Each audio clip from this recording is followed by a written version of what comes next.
याद रखना, अगर बुरे लोग सिर्फ समझाने से समझ जाते तो बांसुरी बजाने वाला कभी महाभारत नहीं होने देता। जिंदगी में कभी भी अपने किसी हुनर पर घमंड मत करना, क्योंकि पत्थर जब पानी में गिरता है तो अपने ही वजन से डूब जाता है। अच्छे लोगों की कृष्ण परीक्षा बहुत लेता है परंतु साथ नहीं छोड़ता, और बुरे लोगों को कृष्ण बहुत कुछ देता है परंतु साथ नहीं देता। अगर भगवान तुमसे ज्यादा इंतजार करवा रहे हैं तो तैयार रहना, वो उससे कहीं ज्यादा देने वाले हैं जितना तुमने मांगा है। ऊपर वाले की न्याय की चक्की धीमी जरूर चलती है, लेकिन याद रखना ये पिसती बहुत अच्छे से है। कर्म का फल व्यक्ति को उसी तरह ढूंढ लेता है जैसे कोई बछड़ा सैकड़ों गायों के बीच अपनी मां को ढूंढ लेता है। इतिहास कहता है कि कल सुख था, विज्ञान कहता है कि कल सुख होगा, लेकिन धर्म कहता है कि अगर मन सच्चा और दिल अच्छा है तो हर रोज सुख होगा। बहुत विनम्रता चाहिए रिश्तों को निभाने के लिए, छल कपट से तो सिर्फ महाभारत रची जाती है। जिंदगी में दो लोगों का होना बहुत जरूरी है, एक कृष्ण जो ना लड़े फिर भी जीत पक्की कर दे, दूसरा कर्ण जो हार सामने हो फिर भी साथ ना छोड़े। अज्ञानी व्यक्ति स्वयं के लाभ के लिए कार्य करते हैं, जबकि बुद्धिमान लोग विश्व के कल्याण के लिए कार्य करते हैं। आपके मन को अगर आप अपने वश में नहीं करेंगे तो वो आपके दुश्मन की तरह काम करना शुरू कर देगा। अहंकार करने पर इंसान की प्रतिष्ठा, वंश और वैभव तीनों ही चले जाते हैं। विश्वास ना हो तो रावण, कौरव और कंस का अंत देख लो। तू करता वही है जो तू चाहता है, होता वही है जो मैं चाहता हूँ। तू वही कर जो मैं चाहता हूँ, फिर होगा वही जो तू चाहता है। इंसान गलत कार्य करते समय दाएं, बाएं, आगे पीछे चारों तरफ देखता है, बस ऊपर देखना भूल जाता है। क्रोध से भ्रम पैदा होता है, भ्रम से बुद्धि व्यग्र होती है, जब बुद्धि व्यग्र होती है तब तर्क नष्ट हो जाता है, जब तर्क नष्ट हो जाता है तब व्यक्ति का पतन हो जाता है। श्री कृष्ण कहते हैं कि जन्म लेने वाले के लिए मृत्यु उतनी ही निश्चित है जितना कि मृत होने वाले के लिए जन्म लेना। इसलिए जो अपरिहार्य है उस पर शोक मत करो।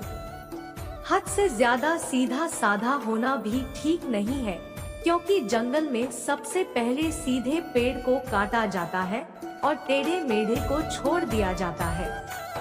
जिंदगी के इस रण में खुद ही कृष्ण और खुद ही अर्जुन बनना पड़ता है। रोज अपना ही सारथी बनकर जीवन की महाभारत को लड़ना पड़ता है।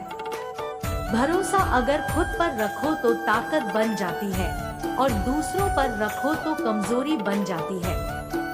आप कब सही थे इसे कोई याद नहीं रखता है, लेकिन तुम कब गलत थे इसे सब लोग याद रखते हैं। हर किसी के अंदर अपनी ताकत और अपनी कमजोरी होती है। मछली जंगल में नहीं दौड़ सकती और शेर पानी में राजा नहीं बन सकता, इसलिए अहमियत सभी को देनी चाहिए। अच्छी किस्मत के लोग थोड़ा भी बुरा होने पर भगवान को कोसते हैं, और बुरी किस्मत के लोग थोड़ा भी अच्छा होने पर भगवान का स्मरण और धन्यवाद करते हैं। मैं सभी प्राणियों को समान रूप से देखता हूँ, ना मुझे कोई कम प्रिय है ना अधिक, लेकिन जो मेरी प्रेम पूर्वक आराधना करते हैं वो मेरे भीतर रहते हैं और मैं उनके जीवन में आता हूँ। सदैव संदेह करने वाले व्यक्ति के लिए प्रसन्नता ना इस लोक में है ना ही कहीं और। आत्मा न जन्म लेती है न मरती है, ना ही इसे जलाया जा सकता है, ना ही पानी से गिला किया जा सकता है। आत्मा अमर और अविनाशी है। आत्मा पुराने शरीर को वैसे ही छोड़ देती है जैसे मनुष्य पुराने कपड़ों को उतार कर नए कपड़े धारण कर लेता है। मेरे भी कई जन्म हो चुके हैं, तुम्हारे भी कई जन्म हो चुके हैं। ना तो यह मेरा आखिरी जन्म है और ना यह तुम्हारा आखिरी जन्म है। मोहग्रस्त होकर अपने कर्तव्य के रास्ते से हट जाना मूर्खता है, क्योंकि इससे ना तो तुम्हें स्वर्ग की प्राप्ति होगी और ना ही तुम्हारी कीर्ति बढ़ेगी। अगर आप अपना लक्ष्य पाने में नाकामयाब होते हो तो अपनी रणनीति बदलो, लक्ष्य नहीं। प्रत्येक मनुष्य अपने विश्वास से निर्मित होता है। जैसा वो विश्वास करता है वैसा ही वो बन जाता है। कर्म का फल व्यक्ति को उसी तरह ढूंढ लेता है जैसे कोई बछड़ा सैकड़ों गायों के बीच अपनी माँ को ढूंढ लेता है। आत्मा ना जन्म लेती है, न मरती है, नेह इसे जलाया जा सकता है, ना ही इसे भिगोया जा सकता है। आत्मा अमर व अविनाशी है। इस संसार में कुछ भी स्थायी नहीं है। आत्मा शरीर को वैसे ही छोड़ देती है जैसे मनुष्य पुराने कपड़ों को उतार कर नए कपड़े धारण कर लेता है। मन शरीर का हिस्सा है। सुख दुख का एहसास करना आत्मा का नहीं शरीर का काम है। मान अपमान लाभ हानि खुश होना दुखी होना सब मन की शरारत है। जब यह संसार ही स्थायी नहीं है तो इस संसार की कोई वस्तु कैसे स्थायी हो सकती है। मैं सभी जीवों में विद्यमान हूँ, मैं चींटी में भी विद्यमान हूँ और हाथी में भी विद्यमान हूँ। सारे रिश्ते नश्वर हैं और केवल शरीर से जुड़े हुए हैं। जैसे ही व्यक्ति की मृत्यु हो जाती है आत्मा शरीर को छोड़ देती है। आत्मा का शरीर से जुड़े रिश्तों से कोई नाता नहीं रह जाता है। मेरे भी कई जन्म हो चुके हैं, तुम्हारे भी कई जन्म हो चुके हैं। ना तो मेरा आखिरी जन्म है और ना यह तुम्हारा आखिरी जन्म है। वर्तमान परिस्थिति में जो तुम्हारा कर्तव्य है वही तुम्हारा धर्म है। धर्म व्यक्तिगत होता है। मैं किसी के भाग्य का निर्माण नहीं करता, ना ही किसी के कर्मफल में दखल देता हूँ। व्यक्ति या जीव का कर्म ही उसके भाग्य का निर्माता होता है। क्रोध इंसान का सबसे बड़ा शत्रु होता है। क्रोध आने पर इंसान की सोचने समझने की शक्ति खत्म हो जाती है। उस व्यक्ति के पतन में ज्यादा समय नहीं लगता। व्यक्ति कर्म करने से कभी छुटकारा नहीं पा सकता है। इसलिए तुम्हें हमेशा कर्म करते रहना चाहिए, क्योंकि कर्म के बिना तुम्हारे शरीर का निर्वाह भी नहीं हो सकता है। परिवर्तन ही शांति से भी दुखों का अंत हो जाता है और शांत चित्त मनुष्य की बुद्धि शीघ्र ही स्थिर होकर परमात्मा से युक्त हो जाती है। क्यों व्यर्थ की चिंता करते हो? किससे व्यर्थ में डरते हो? कौन तुम्हें मार सकता है? आत्मा ना पैदा होती है न मरती है। हर काम का फल मिलता है। इस जीवन में ना कुछ खोता है ना व्यर्थ होता है।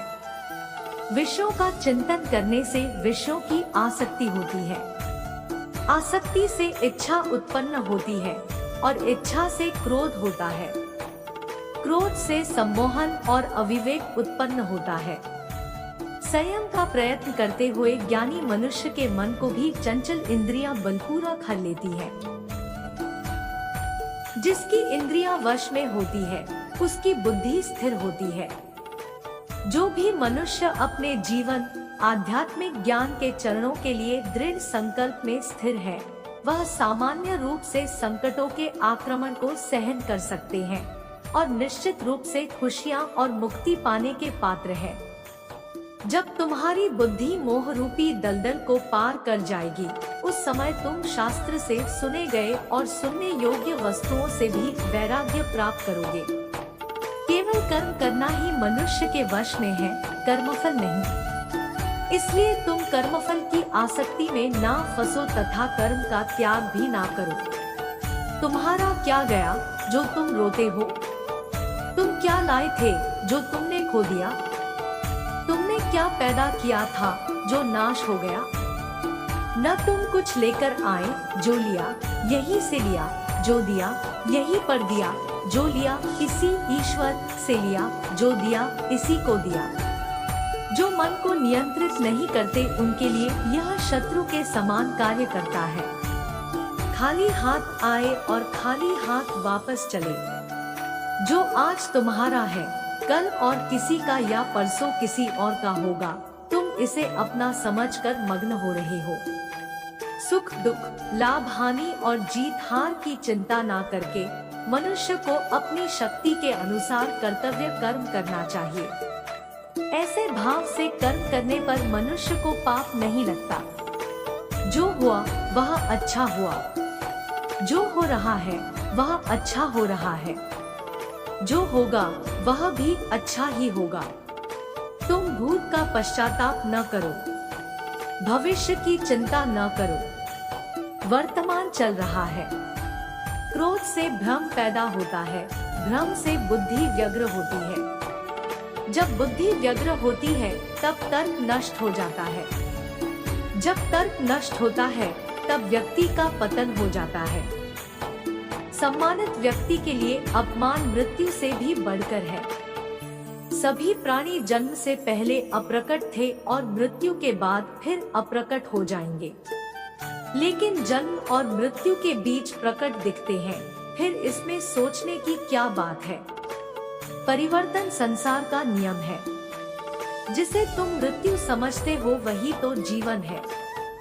एक क्षण में तुम करोड़ों के स्वामी बन जाते हो, दूसरे चरण में तुम दरिद्र हो जाते हो। शस्त्र आत्मा को काट नहीं सकते, अग्नि इसको जला नहीं सकती, जल इसको गीला नहीं कर सकता और वायु इसे सूखा नहीं सकती। जैसे मनुष्य अपने पुराने वस्त्रों को उतार कर दूसरे नए वस्त्र धारण करता है, वैसे ही आत्मा मृत्यु के बाद अपने पुराने शरीर को त्याग करने से ही प्राप्त करती है। आत्मा ना कभी जन्म लेती है और ना मरती है। शरीर का नाश होने पर भी नष्ट नहीं होता।